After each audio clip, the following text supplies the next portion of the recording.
నిమిషాలు చెప్పండి. రైట్, 20 లేదా హాఫ్ అన్ అవర్. ఎందుకంటే 3 గంటలకి అంత అయిపించాలి. మన వాళ్ళు టైం కరెక్ట్గా ఫాలో చేస్తారు. గుడికి వచ్చేటప్పుడు మాత్రం అది ఫాలో చేయరు, గుడి వదిలిపెట్టేది ఫాలో చేస్తారు. కానివ్వండి. దేవుని నామానికి స్తోత్రాలు. అయ్యా మైక్కి శబ్దం పెట్టండి.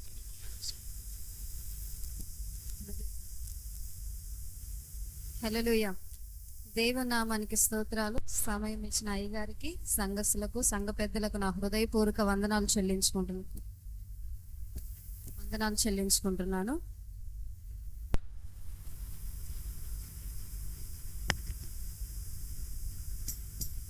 హల్లెలూయా. నాకు ఇచ్చిన ఒక మాట, రెండవ మాట. ఇప్పటి వరకు దైవజనులు మొదటి మాట మాట్లాడి ఉన్నారు మనతో పాటు.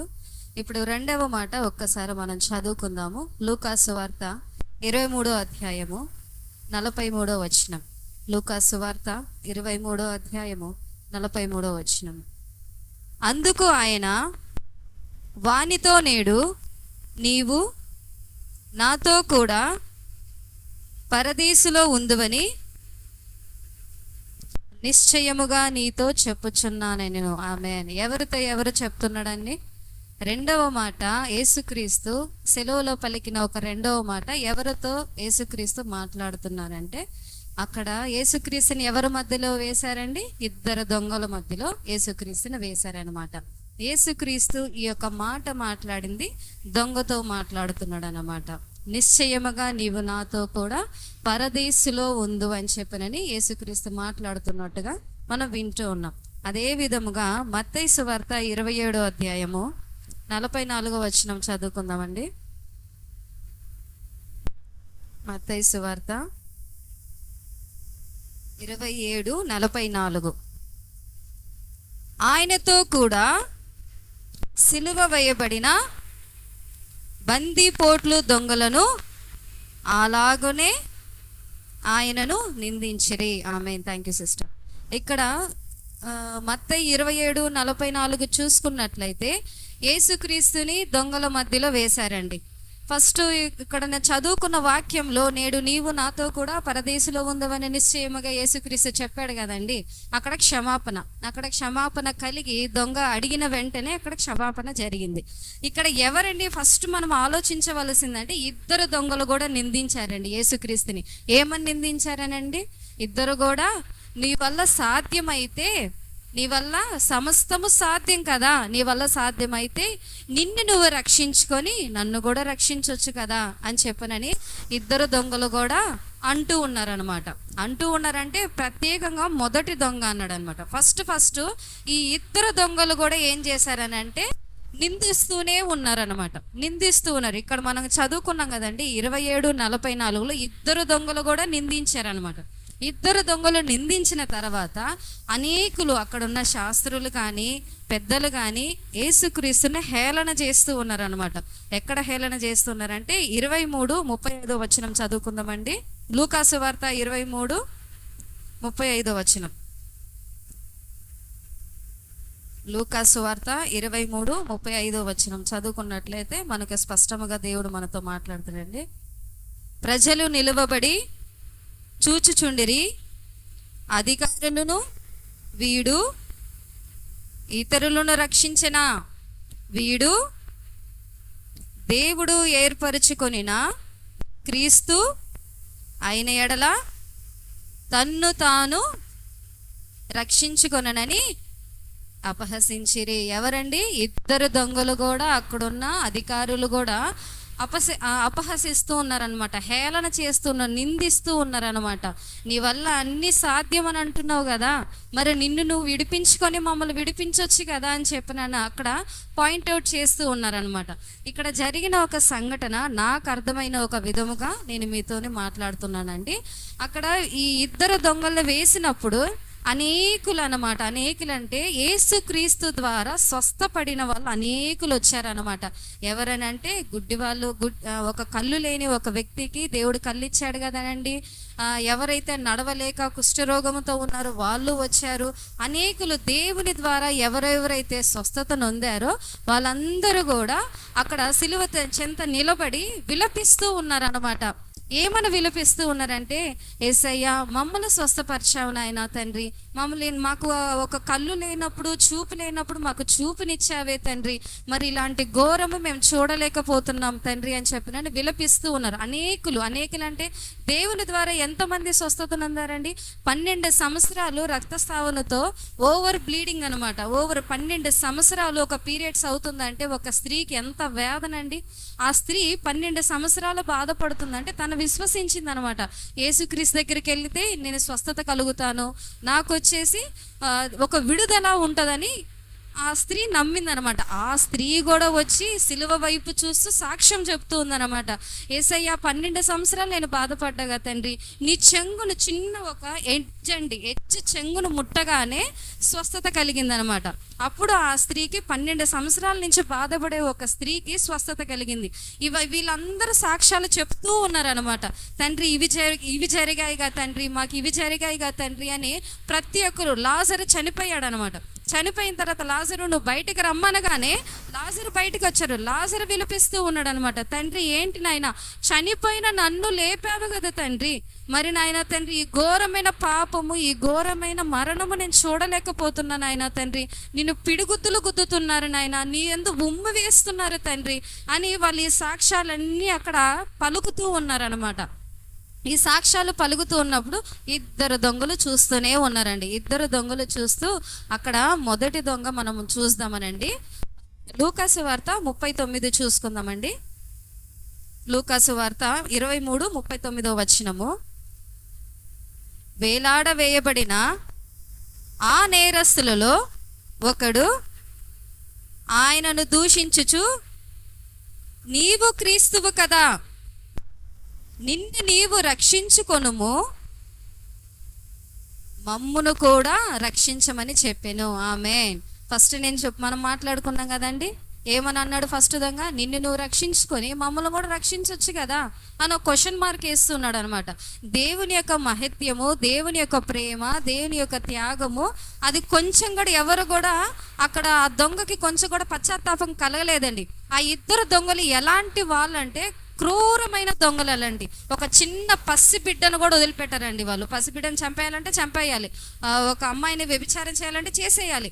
ఇంకా వేరేది ఎట్లా అంటే ఒక పశ్చాత్తాపము కూడా కొంచెం కూడా వాళ్ళకు ఉండదండి. ఎలాంటి ఒక దొంగలనంటే దేనికి కూడా ఒక జాలి, ఒక దయ, ఒక కరుణ, ఒక ప్రేమ కూడా దేని కరుడు కట్టిన ఒక దొంగలు అంటారు కదా, అలాంటి దొంగల మధ్యలో యేసుక్రీస్తుని వేశారనమాట.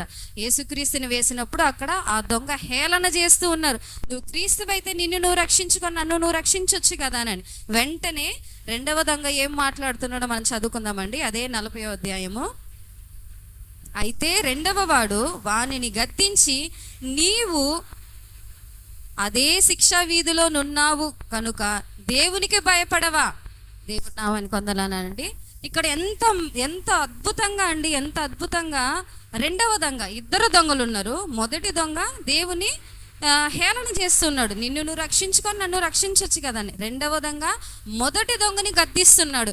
ఎందుకు? వీళ్ళిద్దరూ ఒకే బాటలో ఉన్నారు, ఒకే ప్రయాణంలో ఉన్నారు, ఇద్దరు ఎక్కడికి వెళ్ళినా కూడా ఒకే ఒక పరిస్థితిలో ఉన్నారు. మరి ఇద్దరిలో ఒకరికి ఎందుకు పశ్చాత్తాపము కలిగింది? ఎందుకు కలిగిందంటే ఒక పెద్ద క్వశ్చన్ మార్క్ అండి.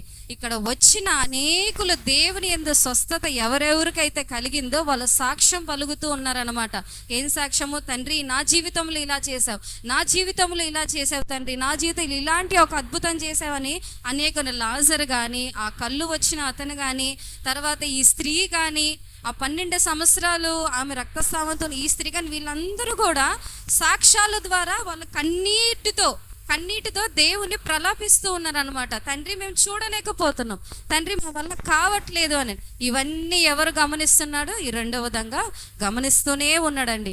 ఈ 2వ దొంగ గమనిస్తున్నప్పుడు తన్ను తాను ఒప్పుకున్నాడు అనమాట. అవును, ఇంత అద్భుతము జరుగుతుందా, ఇంత మహోన్నతుడా ఈయన, ఇంత ఉన్నతమైన వాడా అని. ఎందుకు కలిగింది ఆ దొంగకి? ఫస్ట్ మాట ఇప్పుడు పాస్టర్ గారు చెప్పినట్టు ఏమనుంది? ఆయన అక్కడ ఎంత స్పష్టముగా మాట్లాడి, యేసు తండ్రి వీరు ఏమి చేయుచున్నారో వీరు ఎరుగరు గనుక వీరిని క్షమించు. ఆ క్షమించు అని ఒక వర్డ్ ఆ దొంగకి బలముగా పట్టుకున్నాడండి. ఎందుకు పట్టుకున్నాడు బలముగా? అనేకముగా ఈ యొక్క భటులు కానీ అక్కడున్న ఒక రోమ వాళ్ళందరూ కానీ యేసుక్రీస్తుని ఎంత కిరాతముగా అంటే ఒక హేళనకరంగా వాళ్ళు నిందించారో, ఉమ్ము వేశారో, పిడుగుత్తులు కానీ ఆయన శరీరం దున్నబడడం కానీ ఇవన్నీ జరుగుతూ ఉన్నాయి అన్నమాట. అవన్నీ చూస్తూ ఈ రెండు దొంగల్లో రెండవ దొంగ ఏమంటున్నాడనంటే, ఆ మొదటి మాటకి ఆయన అడక్ట్ అయిపోయాడు. ఆ మొదటి మాట కనెక్ట్ అయిపోయి, అవును నాయన, నువ్వెంత దయగలిగిన దేవుడివి, నువ్వెంత జాలి కలిగిన దేవుడవు తండ్రి, నువ్వు ఇంత వీళ్ళు చేస్తున్నా కూడా నీలో కొంచెం కూడా కోపం రాలేదు. మనమైతే ఏం చేస్తామండి, నా లైఫ్లో మా ఆయన ఏదన్నా అంటేనే నేను వెంటనే అసలు నా ముఖమే మారిపోతుంది అనమాట. ఓపెన్గానే మీతో చెప్తాను, నా ముఖమే మారిపోతుంది. అలాంటిది వాళ్ళు అన్ని చేసినా కూడా, ఇవన్నీ చేస్తున్నా కూడా కూడా ఏది కూడా దేవుడు నోరెత్తి పలకలేదనండి. మౌనముగానే ఆయన వాళ్ళ వైపు చూస్తూ మౌనముగా వాళ్ళు ప్రలాపిస్తున్నప్పుడు ఇక్కడ యేసుక్రీస్తు అంటారు, నా గురించి మీరు ఏడవకండి, మీ పిల్లల గురించి, మీ కుటుంబం గురించి ఏడవండి స్పష్టముగా మాట్లాడుతూ ఉన్నాడు అనమాట. ఇవన్నీ ఈ రెండో దొంగ విన్నాడు. తండ్రి, నీ యొక్క ప్రేమ ఎంత ప్రేమనైనా, ఎంత దయలత్వం నాయనా తండ్రి, ఈ ప్రేమ నేను తెలుసుకోలేకపోయానే. ఇన్ని రోజులు నేను ఈ క్రూరమైన ఒక లోకానుసారంగా రీతిగా ఉన్నానే, నన్ను నేను సరి చేసుకోవడానికి ఇదే అనుకూలమైన సమయమని ఆ దొంగ గుర్తించాడు. ఆ ఫస్ట్ మాట తనని గట్టిగా పట్టుకున్నదండి. క్షమించు అని అంటే ఎప్పుడైతే ఎలాంటి వాళ్ళనైనా మనలో కూడా అండి, ఎలాంటి వాళ్ళనైనా కూడా మనం క్షమించాలి. మీరు ఫస్ట్ క్షమించి చూడండి, ఆ జీవితం కూడా చాలా బాగుంటుంది అనమాట. ఫస్ట్ మనకి ఏమనిపిస్తుంది అంటే, నన్ను పోయి నువ్వు ద్రోహం చేస్తావా, నన్ను పోయి నువ్వు నిందిస్తావా, నేను ఏ తప్పు చేయలేదు, నన్ను నువ్వు పాయింట్అవుట్ చేస్తావా, నేను నీ దగ్గర అంత సన్నిహితంగా ఉన్నానే, నేను అంత ప్రేమగా ఉన్నానే, నా నీకెందుకు కొంచెం కూడా కనికరం కలగలేదు చెప్పినని మన కుటుంబంలో కానీ, మనం పనిచేసే ఒక విధంలో కానీ, ఎక్కడైనా మన అధికారులు ఎవరైనా మాట్లాడినప్పుడు వాళ్ళ యందు మనం బాధపడుతూ ఉంటాం. అవునా కాదా? నేను పాటికి నేను వస్తున్నా, నా పాటికి నేను పని చేసుకుంటున్నా, కుటుంబంని చూసుకుంటున్నా, ఇవన్నీ చేస్తున్నా, అయినా కూడా సరే మధ్యలో వచ్చి ఎవరన్నా వచ్చి మనం పాయింట్అవుట్ చేస్తూ ఉంటే, నేను ఏ నేరము చేయలేదు, ఏ ఒక తప్పిదము చేయలేదు, అయినా కూడా వీళ్ళు నన్ను నిందిస్తున్నారే అని చెప్పినని కూడా అక్కడ ఆలోచించలేదండి. దొంగకి ఏమనిపించింది అంటే, ఇంత నేరాపన చేస్తున్నప్పుడు కూడా పశ్చాత్తాపము కలిగింది ఆయన అవును, ఇది తప్పు, నేను ఇన్ని రోజులు చేసింది తప్పు, లోకానుసారంగా ఉన్నదే తప్పు. ఇంకొకటండి, ఇదే దొంగలకి కానీ మొదటిలోనే కానీ దేవుని వాక్యము మనల్ని ప్రశ్నించుకుందామండి. మనమే ఒకటి ప్రశ్న వేసుకుందాం. ప్రతి ఒక్క ఆదివారం వచ్చి దైవాలయానికి వచ్చి మనం వాక్యం వింటున్నాం, శుక్రవారం వింటున్నాం, శనివారం వింటున్నాం, ఇవన్నీ వింటూనే ఉన్నాం కదా. మనలో వస్తాము, మందిరానికి వచ్చినప్పుడు పరిశుద్ధులుగా నిలబడతాం, మరి బయటికి వెళ్ళినప్పుడు బయటికి వెళ్ళినప్పుడు కూడా దేవునికి ఒక సాక్షులుగా మనం నిలబడాలి.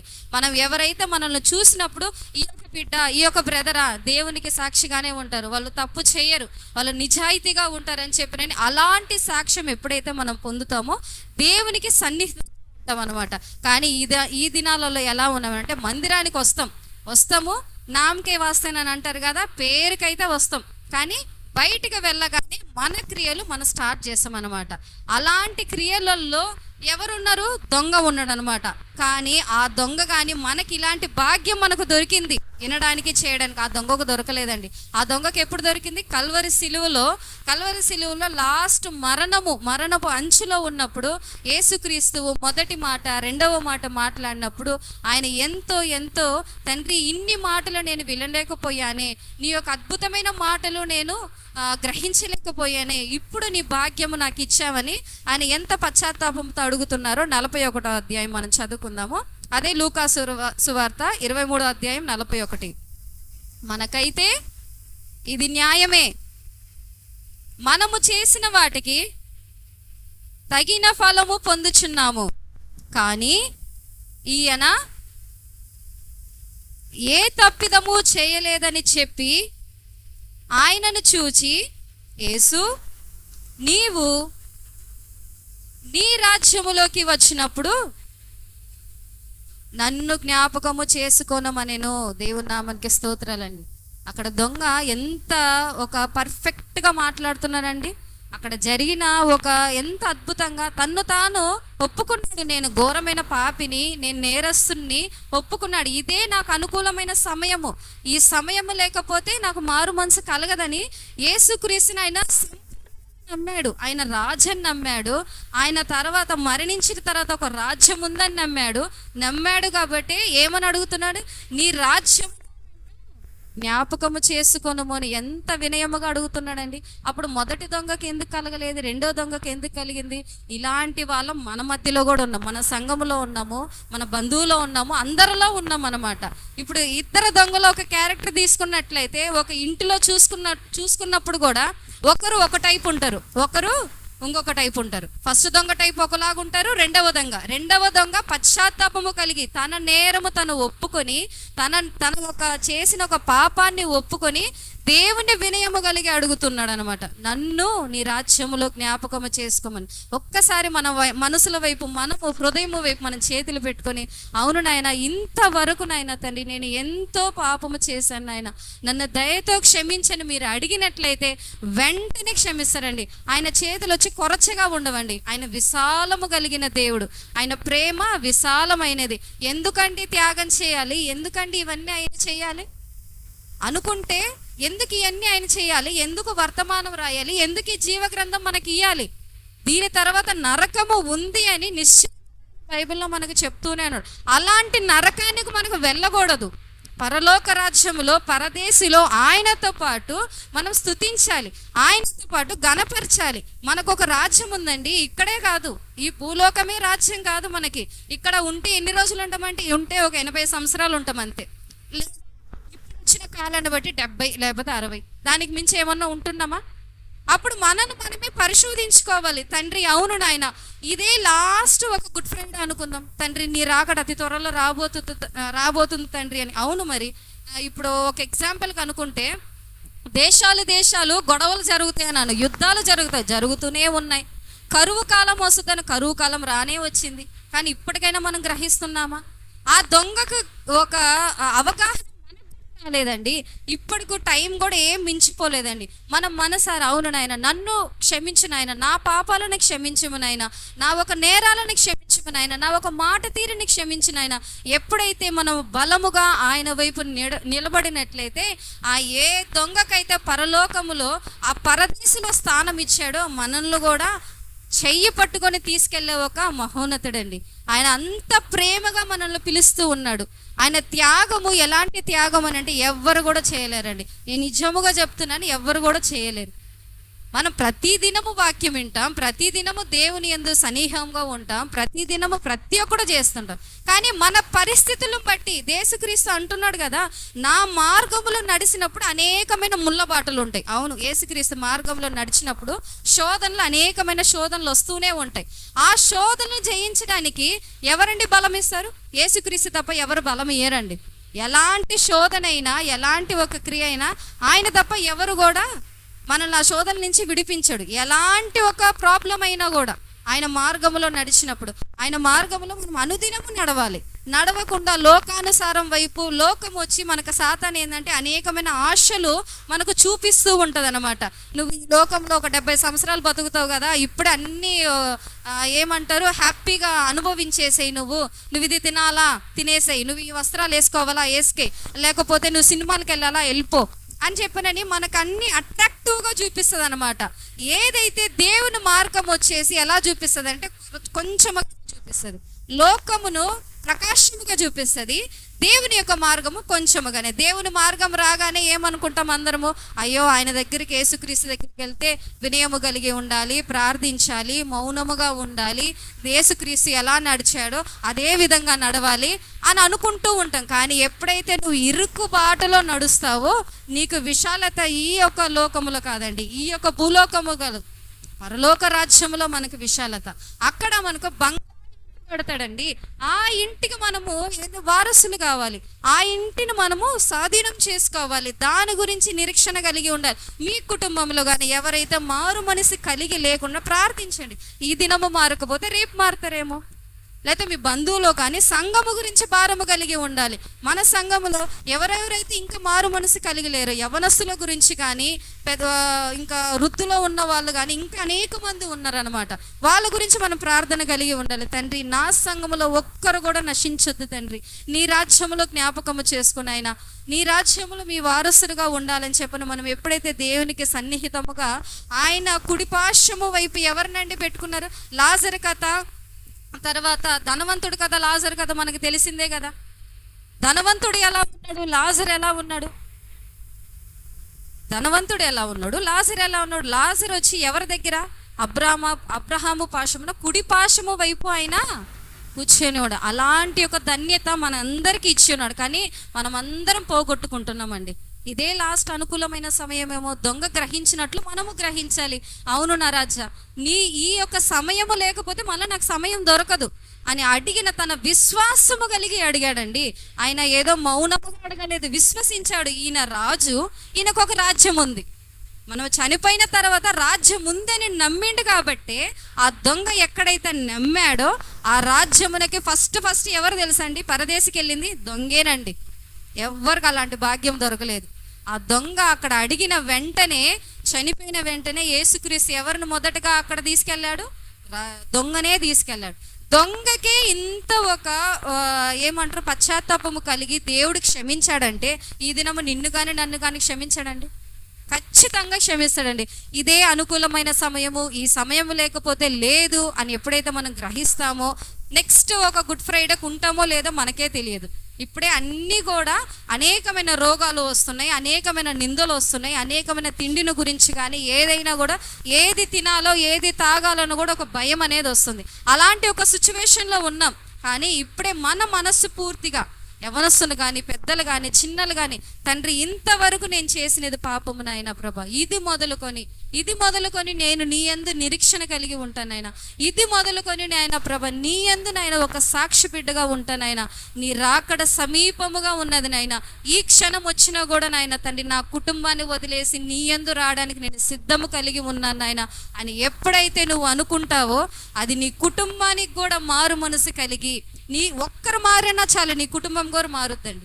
ఎందుకు ఒక్కరు మారినంటే నిన్ను చూసి నీ బిడ్డలు మారుతారు కదండి, నిన్ను చూసి నీ భర్త, లేకపోతే ఒక భార్యను చూసి భర్తను చూసి భార్య ఖచ్చితంగా మారుతారండి.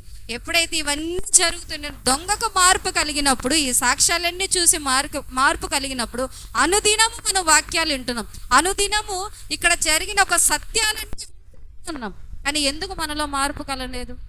మనము ఎవరిలో ఉన్నామనంటే సాతాను ఒక ఉచ్చులో ఉన్నాం. వాడు ఎలా ఉన్నాడంటే గర్జించు సింహము వలె ఎవరిని మింగుదుమా అని చెప్పనని ఎదురు చూస్తూ ఉన్నాడు. కొంచెం ఛాన్స్ దొరికిందంటే ఇట్లా చిట్టికేసి ఒక సమయంలో తీసుకెళ్ళిపోతాడు అనమాట.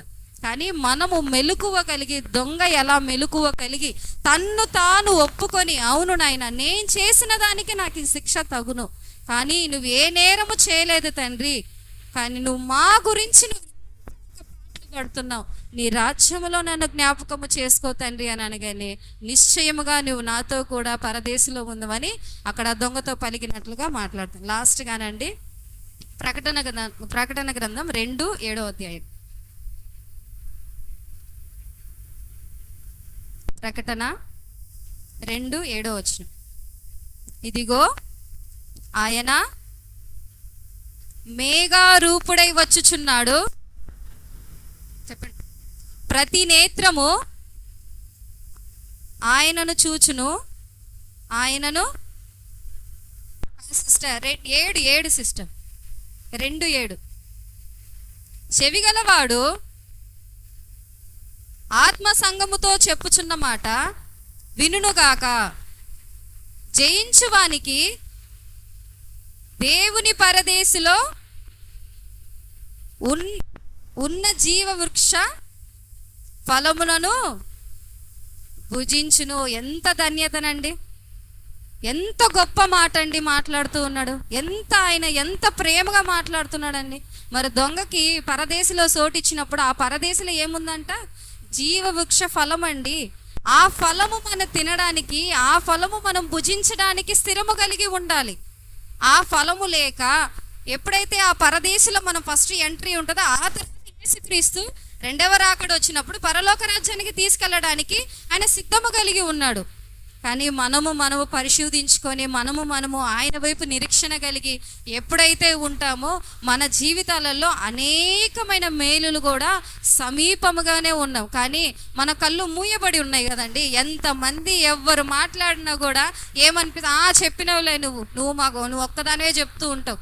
మేము ఎన్నో ఒక మెసేజెస్ విన్నాము, ఎన్నో దైవజనులు మాట్లాడింది విన్నాము, నువ్వు ఇప్పుడు చెప్పగానే అన్నీ జరుగుతాయా అనుకోవచ్చు. ఎవరైనా కూడా మన మనసులో ఇప్పుడు ఇక్కడ నిలబడ్డంతసేపు ఏమనుకుంటాము, అయ్యో అలా అంతా ఏం అనుకోలేదు సిస్టర్, మేము నిజంగానే దేవుని నమ్మినాం. కానీ బయటికి వెళ్ళగానే సాతాను క్రియ ఏం చేస్తుంది, మళ్ళీ లోకానుసారంగానే ఉంటుంది అనమాట. దొంగ ఎలా పశ్చాత్తాపడి మొదటి దొంగని ఎలా గద్దించాడో మీ పక్క వాళ్ళని కూడా అలాగనే గద్దించండి, మీ కుటుంబంలో ఉన్న వాళ్ళని కూడా అలాగనే గద్దించండి.